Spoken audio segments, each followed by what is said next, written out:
নমস্কাৰ এই মুহূৰ্তত দৰ্শকসকলক স্বাগতম জনাইছো ৰাতিপুৱাৰ কেইবাটাও গুৰুত্বপূৰ্ণ খবৰ দিব বিচাৰিছো আজি শিক্ষামন্ত্ৰী ৰমেশ পেগুৰ তৰফৰ পৰা হাইস্কুল শিক্ষান্ত পৰীক্ষাক লৈ কেতবোৰ ডাঙৰ মন্তব্য কৰা হৈছে শিক্ষামন্ত্ৰী ৰমেশ পেগুৱে বৃহৎ ঘোষণা কৰিছে ভৱিষ্যতে নাথাকিব মেট্ৰিকৰ ডিভিজন ব্যৱস্থা এটা ডাঙৰ খবৰ জনোৱাৰ চেষ্টা কৰিছে ৰাজ্যৰ শিক্ষামন্ত্ৰী ৰমেশ পেগুৱে বৃহৎ ঘোষণা কৰিছে এবাৰ পৰা নাথাকিব মেট্ৰিকৰ ডিভিজনৰ কোনো ব্যৱস্থা অকল শিক্ষাৰ্থীয়ে পাছ কৰাৰ যি খবৰ সেয়া লাভ কৰিব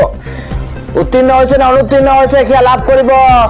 শিক্ষাৰ্থীসকলে সম পৰ্যায়ৰ হ'ব সিবিএসই আৰু সেভাৰ প্ৰশ্ন কাকত ভৱিষ্যতে নাথাকিব মেট্ৰিকৰ ডিভিজন ব্যৱস্থা ইতিমধ্যে বিলুপ্ত কৰা হৈছে ৰেংক ব্যৱস্থা আৰু সমান্তৰালভাৱে ডিভিজন ব্যৱস্থাও বিলুপ্ত কৰা হ'ব কেৱল থাকিব উত্তীৰ্ণ আৰু অনুত্তীৰ্ণৰ ব্যৱস্থা কেৱল পৰীক্ষাৰ্থীসকলহে অৱগত হ'ব ফলাফলৰ বিষয়ে এই মন্তব্য কৰিছে শিক্ষামন্ত্ৰী ৰমেশ পেগুৱে ৰাতিপুৱাৰ আন এক গুৰুত্বপূৰ্ণ খবৰ হৈছে কংগ্ৰেছত যোগদান কৰিব জ্যেষ্ঠ বিজেপি নেতা তথা প্ৰাক্তন বিধায়ক অশোক শৰ্মা এটা ডাঙৰ খবৰ জনোৱাৰ চেষ্টা কৰিছো কংগ্ৰেছত যোগদান কৰিব জ্যেষ্ঠ বিজেপি নেতা তথা প্ৰাক্তন বিধায়ক অশোক শৰ্মাই 9 আগষ্টত কংগ্ৰেছত আনুষ্ঠানিকভাৱে যোগদান কৰিব অশোক শৰ্মাই আজি বিজেপি দল ত্যাগ কৰিব প্ৰাক্তন বিধায়ক অশোক শৰ্মাই 2026 বিধানসভা নিৰ্বাচনৰ পূৰ্বে বিজেপিত ভয়ংকৰ খহনীয়াৰ সৃষ্টি হৈছে নিজৰ সমৰ্থকক লগত লৈ কংগ্ৰেছত যোগদান কৰিব অশোক শৰ্মাই কংগ্ৰেছৰ পৰা বিজেপিলৈ অহা সকলে দলত চলাইছে স্বেচ্ছাচাৰী শাসন বিজেপিত এতিয়া গণতন্ত্ৰ নাই বিজেপিত প্ৰমূল্যবোধৰ ৰাজনীতি নাই হিন্দু মুছলমানৰ ৰাজনীতি কৰাৰ বাবে ক্ষতি হ'ব বিজেপিৰ 3 বছৰে মূৰ ওপৰত ভীষণ মানসিক অত্যাচাৰ চলিল আজি মই বাধ্য হৈ বিজেপি এৰিম বুলি মন্তব্য অশোক শৰ্মাৰ আগন্তুক দিনত মই এটা নতুন ৰাস্তাৰে যাবলৈ ওলাইছো এই যন্ত্ৰণাময় পৰিস্থিতিৰ পৰা পৰিত্ৰাণ বিচাৰি ভগৱানৰ আশীৰ্বাদ লৈছো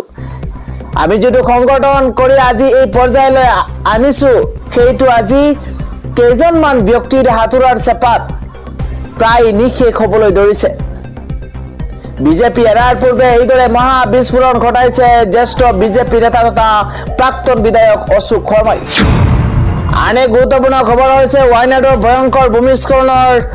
ঘটনা আৰু ভূমিস্খলনত ক্ষতিগ্ৰস্ত লোকৰ কাষত থিয় দিছে ৰাহুল গান্ধী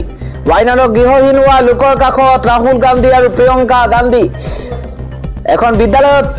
থকা শিবিৰত লোকসকলক খবৰ লৈছে ৰাহুল গান্ধীয়ে 30 জুলাইত ভয়ংকৰ ভূমিস্খলনত নিহত হৈছিল শতাধিক লোক ভূমিস্খলনত ভাঙি চুৰমাৰ হৈছিল বহু লোকৰ ঘৰ দুৱাৰ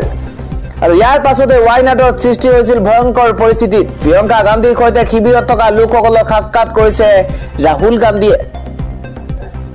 আন এক গুৰুত্বপূৰ্ণ খবৰ হৈছে পেৰিছ অলিম্পিকত ভাৰতলৈ তৃতীয়টো পদক তৃতীয়টো সুনাম কঢ়িয়াই আনিছে পেৰিছ অলিম্পিকত ভাৰতলৈ আহিছে তৃতীয়টো পদক ৰাইফল শ্বুটাৰ স্বপ্নিল কুখালী গৌৰৱ কঢ়িয়াই আনিছে ভাৰতলৈ পুৰুষৰ 50 মিটাৰ এয়াৰ ৰাইফলত ব্ৰঞ্জৰ পদক জয় এবাৰ স্বপ্নিলৰ